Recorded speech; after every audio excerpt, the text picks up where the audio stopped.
தர்மிளா, தாவேகா தலைவர் நடிகர் விஜயின் கடைசி திரைப்படமான ஜனநாயகன் திரைப்படத்திற்கு சென்சார் சான்றிதழ் வழங்கும் விவகாரம் நீதிபதி ஆசா தலைமையிலான அந்த நீதிமன்ற அமர்வுக்கு மாற்றப்பட்ட நிலையில் படம் எப்போது வெளியாகும் என்ற கேள்வி எழுந்த சூழ்நிலையில் இப்போது அந்த பட தயாரிப்பு குழு புதிய திருப்பமாக மறு தணிக்கைக்கு அனுப்புவதற்கு ஒப்புதல் தெரிவித்திருப்பதாக கூறப்படுகிறது.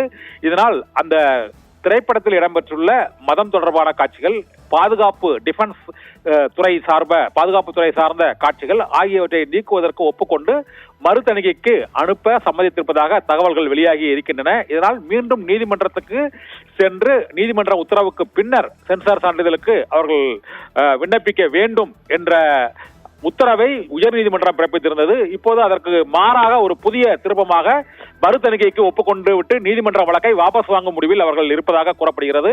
இதனால் ஜனநாயகன் திரைப்படம் விரைவில் மறு தணிக்கைக்கு உள்ளாகி தேர்தலுக்கு முன் வெளியாகுமா என்ற எதிர்பார்ப்பு எழுந்திருக்கிறது.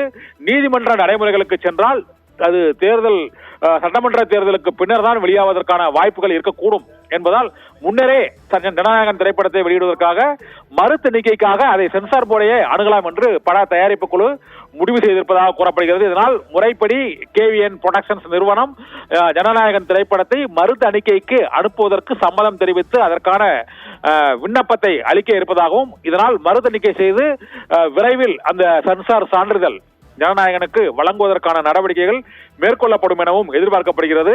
இதனால் நீதிமன்ற நடைமுறைக்கு செல்லாமல் நேரடியாக சென்சார் போர்டை அணுகுவதற்கு ஜனநாயகன் தயாரிப்பு நிறுவனம் இப்போது முடிவு செய்திருப்பதாகவும் தகவல்கள் வெளியாகி இருக்கின்றன. சர்மிளா.